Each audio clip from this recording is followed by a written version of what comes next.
আপনি কি মনে করছেন হামসে বড় কোন হে? এটার কিন্তু কোনো ধরনের কোনো ভ্যালু থাকবে না দুটো চোখ খাটার পরে। আপনি যখন কবরে যাবেন আপনার মতো অসহায় আর কেউ হবে? আপনারা কি মনে করেছেন আমি দুরূদ পড়েছি কষ্ট থেকে কথাগুলো বলছি? আপনাদের এই কাউন্সিলর সাহেব রাজীব ভাই উনি আমাকে খুঁজে বের করে আমাকে পেশ টু পেশ দিয়ে তিনি দাওয়াত দিয়ে এসেছেন। আমি ওনার দাওয়াতটাকে অত্যন্ত সম্মানের সাথে কবুল করেছি। আমি সময়ের আগেই চলে আসছি, কারণ আমার উদ্দেশ্য হলো আপনাদের সামনে দুটো কথা বেশি যেন বলতে পারি, সময় যেন না নষ্ট হয়। কারণ আমাদের অবস্থা মোটেও ভালো, আপনাদের অবস্থা, মুসলমানের অবস্থা কি আসলে কি ভালো? সম্মানিত উপস্থিতি, আমার দিকে তাকান। আপনারা কি মনে করছেন এই আল্লাহ রাব্বুল আলামিন জবানটা দিয়েছে বন্ধুদের সাথে, ফ্রেন্ড সার্কেলের সাথে কথা বলে বলে সময় কাটানোর জন্য?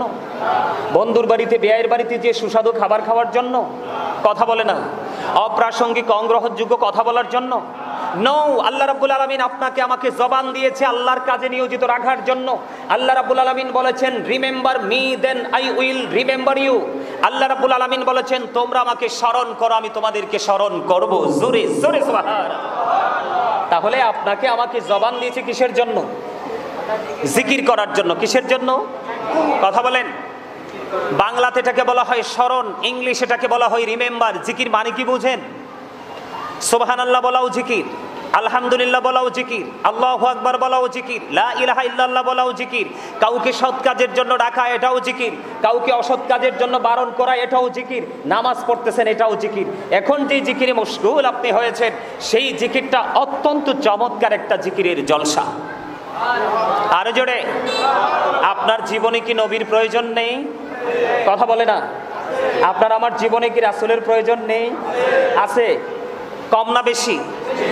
কার কার কাছে মনে হয় বেশি? হাত তুলুন তো। সবার কাছে হাত নামান, আলহামদুলিল্লাহ।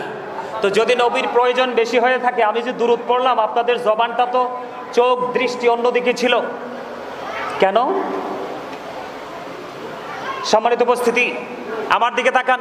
আবারও বলছি ওদিকে কিছু নাই তো, মেহমান আসবে রিসিভ করে করে ঢুকাই দিবে, এই তো, আর কিছু নাই। আমার দিকে তাকান। দাইলামি শরীফের মধ্যে এসছে হাদিসখানা, হাদিসের রাবি হলেন হযরতে আনাস রাদিয়াল্লাহু তাআলা আনহু।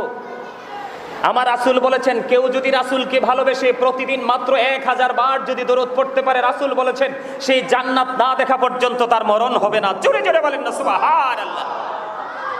আমরা সেই নবীর উম্মত। আমি সব সময় বুকে হাত দিয়ে বলি I am very successful person. তার কারণ ইংলিশ কবি বলেছেন হযরত মুহাম্মদ সাল্লাল্লাহু আলাইহি সাল্লাম was born in Arab country. His father's name was Abdullah, his mother's name was Amina. His father said died before he was born. He lost his mother in his childhood. He was very truthful. আমার নবী ছিলেন শ্রেষ্ঠ সত্যবাদী। এই হাদিসের মধ্যে বিন্দু পরিমাণ কোনো সন্দেহ। তাহলে দুরূদে কি অবহেলা করা যাবে নাকি প্রাণ ভরে দুরূদ পড়তে হবে? আরো জোরে দুরূদ পড়তে হবে না?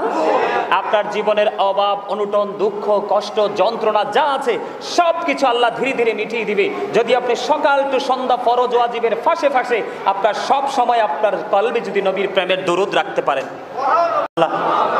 আজকে কোন দিন গেল? কথা বলে না। আজকে কোন দিন গেল? এটা ঈদুল ফিতর, ঈদুল আজহার দিন তো আমাদের কাছে সবচেয়ে দামি। এই দিনগুলোর চাইতেও দামি দিন আজকে চলে গেল।